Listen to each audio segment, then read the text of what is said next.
So here we are in Poland on our 3-day adventure, looking at a number of dairy farms, kindly put together by our old friend and colleague Dominic. So Dom, please reintroduce yourself to the LKL audience. You worked with us for a lot of the years in the UK before coming back here to successfully be a big part of managing some very successful dairy units here. So it's great to catch up with you again, and thank you first and foremost for putting this programme together for us today. So introduce us to yourself and where we are on this first farm.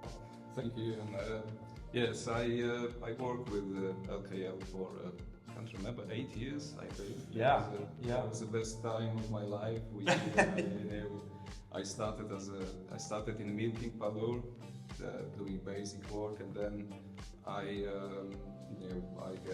was in the environment when I could progress into the management role. Mm-hmm. And then, as you know, I spent a lot of time in the office looking after the Polish stuff. Yes, a lot of relief milking, really nice experience for me. So because of that, I could come back here to Poland and carry on doing some work in a dairy industry. So and you know the Polish dairy industry has really taken off, I would say, in the last 10 years, and this particular farm that we're on is a fantastic example of that. So please introduce us to the farm. Yeah. Yes, it's all thanks to Michał Rybak. He is the third manager here in Jagrol Farm. Mm-hmm. Jagrol Farm is part of the Top Farms group. It's a very dynamic, very well established group in Poland. Yeah. I think I just leave it to Michał to. But yeah. We are neighbors and friends, so we know each other well. And, yes, thank you, Michał, and I just leave you to speak. Well, indeed, yeah. So give us a little bit of the history of this particular farm and the transition that you've recently made. Okay, we are on the Jagrol.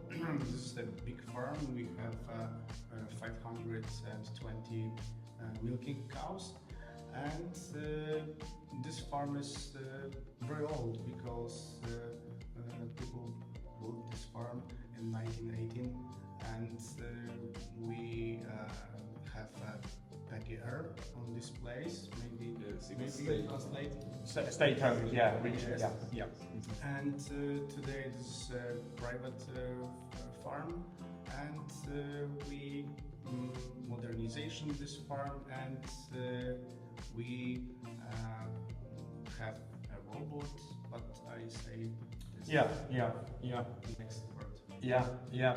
So the wider farming company that owns it, they are farming 34,000 hectares across Poland. Yes, we have 10 companies on the Poland, and we have 4 farms on this place where we are, on the Wielkopolska, and we have 3,008 milking cows. Entirely across the company, yeah. So coming back to this unit here, so how many cows are we milking here today? 520. Yeah.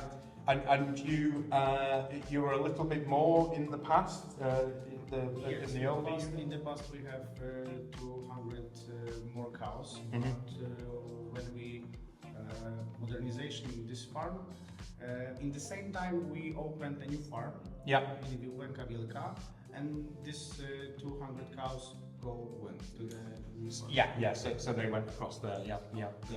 And so you were originally in the herringbone parlour, milking twice a day. Yes. What kind of milk yield were you achieving when you were in that old system? This old system is very good system, but we try to change something, and we're thinking about new system because we want to change something, and we think about robots and carousel, and we think about Gia, about Global, about Lely. We travel around Europe. We visit farmers. We try to asking these people what we must do with this system, how does it working, and when we end, we must we chose, and we chose Lely. Chose Lely, yeah. And any particular reason why Lely, or just that combination of all that you'd learned? It's a very easy system. Yeah. It's the system which the people have on the farm. Many farmers have a Lely robot, and when you look at the results in Poland, the people who have a Lely robot, they have more milk. Right. I don't know why. You don't know why? Yeah. And you know, just as important as the factors on farm and things like that, you have good backup and support from Lely. That there is a local dealer who looks after you. Is that right? Yes, we have a very good Lely service. From Probia, and I think it's a very good support. Excellent. So, big decision and big investment sort of was made, really.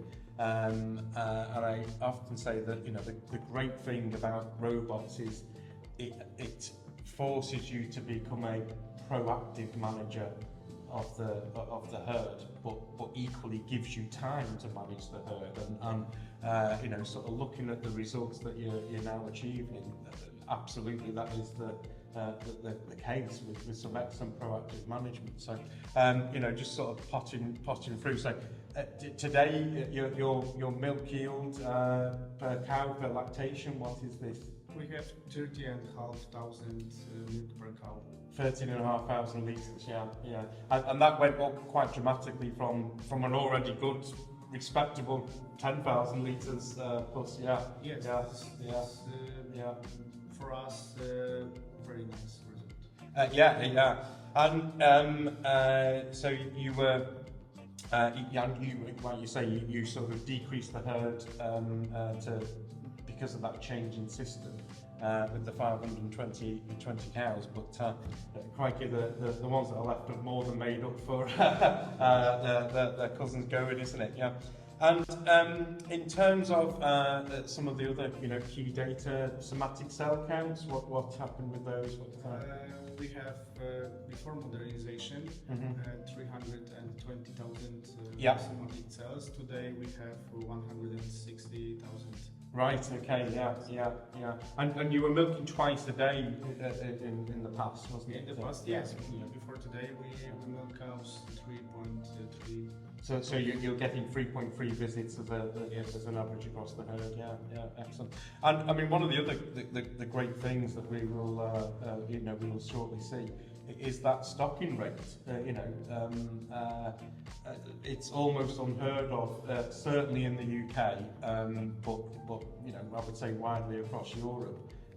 Your stocking rate is around 70% in the lactating cows, which is, I mean, that is just that is luxury, pure luxury for the cows. But equally, I would say, is a big part of those results. Yeah.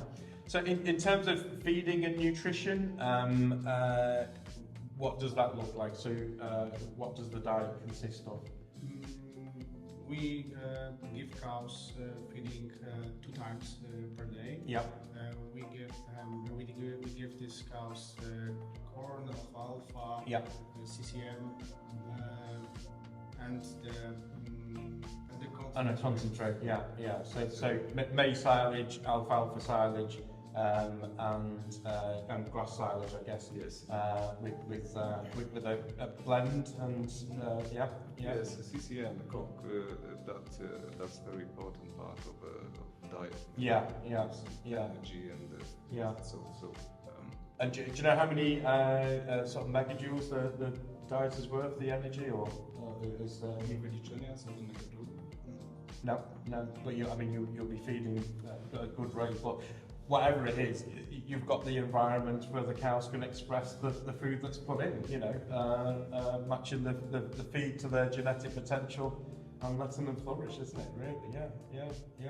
And in terms of your own career, you are very successfully managing this high-performing herd. How did you come into agriculture? What was your background before? Okay, I started working on this farm 10 years ago. I started Zootechnic, and for the 3 years ago I advanced. And I am manager. Yeah. So you've seen a good progression of the. Yes. Yeah. And I think it seems from speaking with you earlier today and some of the things about the company, they are focused on the people and seem to look after the people. And although having robots has helped in terms of labour numbers, they are very people focused as well, aren't they? It seems. Yes. Yeah, very good. Yeah, very good. And fertility-wise, how are you detecting heat? And what is the fertility results? That you're looking at? We have pregnancy rate before robotisation 20%. Yeah. We have 40%. 30%, yeah. So seeing a big increase in the fertility results, yeah. And you're using collars or We're using only responders. only the transponders, yeah. We don't use bonus. Yeah, no, it's I'm blindly serving off the data that is coming out of the college. Yeah, excellent. In terms of robots give you a huge amount of data. How does what's a typical day for you when you come and if you can have a typical day? We start on the computer and we check reports. So we check a heat report, we check a health report. We must choose cows who we want to see. Yeah. And when we have a list, we go to the farm and we must find cows and check everything what we want. We want know information about temperature, about abomasum, about somatic cells, and we must get a talk. California. The milk test, CMT. CMT, Yes, and we check ketosis body. So, This is very important. Yeah. And so fresh cow checks very important. Getting that data from that the robot's giving you, and then visually, obviously. Yes, robot give us information. But robot have. Yeah, I think it's sort of alarms set up to show which cows might be a problematic. Yeah. So you have your set parameters, and if they go either side of that, then you get an alert. Yes, and we have this information on the computer. Yeah. And one of the again something that people going down the line of having robots don't always sort of fully anticipate is how important matching that data to your cow eye and your cow brain, isn't it? And going visually seeing that animal. Yeah, but it's equally that a lot of those parameters they will go off before you even maybe see something visual as well. It's it really is a great use of the technology to manage the cows. So yeah, very good. So in terms of your breeding program and policy, are you breeding your own replacement heifers? Yes, of course. Yeah. And what would tend to be your sort of average longevity of the cow? How many lactations would you get? It's not too many because we have 2.3 lactation. Yeah. We want more, but today we must focus about milk, about robotization, and this is much important for us now. Yeah. What we think about lactation? Yeah, and you're, you are getting good fertility results, and certainly as I think really once all as the cows fall out of the system that we're in, you will still have some that were in the old system, and each heifer comes in. This is really when you see the benefit of a heifer that's never been in a conventional parlour. And through a milking system, I think this will certainly come naturally. So in terms of locomotion and mobility, how are you managing the foot health of the herd? Yes, we do is we do it 2 times for the year, and the average month we have service for the Lame cows. For the lame cows, lame yeah. cows, and we have service not for this farm but outside. Yeah. And regular foot bathing, one of the trickier aspects of a robotic unit is how do we foot bath regularly? How are you managing to do that? We have mats on the robot, and this is new for us. Yeah. Because before we have Traditional bath. Traditional bath, Yes. yeah. So these are the mats that are soaked within the treatment, and they stood on the breast. Yeah. We have 9 mats. You have 9 mats, yeah. It's always the head scratcher on a robot. Where do you put this thing?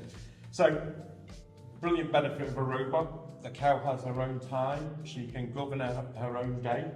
She is free to express herself in that. Yeah, this is very important for us. Yeah. Because we want, when we robotization this farm, we want to give the cows freedom. Yeah. Yeah. They decide what they do all day. They decide when they go to the water, to the feeding table, when they want to sleep. Yeah. This is very important. Hugely important, but crucial on the back of that. You can give her the time, but it's given her the environment, of course, where she wants to lie down. So tell me about the cow comfort aspects, and what are you bedding on, for example? On the bedding we use separate. Digestate. Yep. It's very good result, I think so. We have only this for the for hull, and we have Straw. Yeah. for the calving area. And the calving area as well. Yeah. And as we said earlier, great stocking rate. Plenty of free cubicles and stalls for the cows to go in. Feed space as well. How many? And feed and water. 70 centimeters on the feeding table, 20 centimeters on the water. On the water, yeah, excellent, yeah. And so, Central Europe, and climate is changing, and Poland in particular, and the Northern European states, we are now getting some very hot summers, but equally we can get some pretty cold winters as well. So in terms of managing heat stress and things like that, how have you gone about that? We have a new solution for this, because we tasted 2 solutions. One is water, and the second is air conditioning. Yeah. The misters and the air conditioning, yeah. But this air conditioning system, you are effectively extracting the heat from the shed, aren't you? Yeah. Rather than putting colder air in or moving air. So that's quite a new system. I've certainly not seen that before. But this has been very effective. Yes, we have 2 liters more on this group. Really? Yeah. So noticeable in the tank, very much so. Yeah. And why did you go down that route instead of fans or the misters or things like that? I guess certainly the misters, when you are bedding with the separated manure, you know, that it's surprised how much that it absorbs the moisture and can soon potentially have problems. Yeah. So rather than putting in big fans and misters, you chose that heat extraction system. What was the decision behind that over, you know, fans and misters and things? Why go down that heat extraction route? We have fun, but we want something more, something new, and we installed this solution and we must to check Yeah. Yeah. what it is. It's like experimental. Yes, yes, but very good experimental. When you want buy a robot, you must thinking about one solution. You must asking yourself, what do you want to have? You want to have cows, more cows, or you want to have milk? Because when you buy a robot, it's very important how many cows you have. Yeah. In one robot. Thank you very much once again. It's been a pleasure looking around today, and thank you very much for your time indeed. It really is a fantastically won unit and great herd of cows, so it's been a pleasure. Thank you very much. Thank you very much. Thank you, Miguel. So we've had a really interesting visit to the farm here today, and proof that when you combine great cow comfort, facilities that encourage the cow to be as stress-free as possible, and you combine excellent management, proactive management, the herd will perform.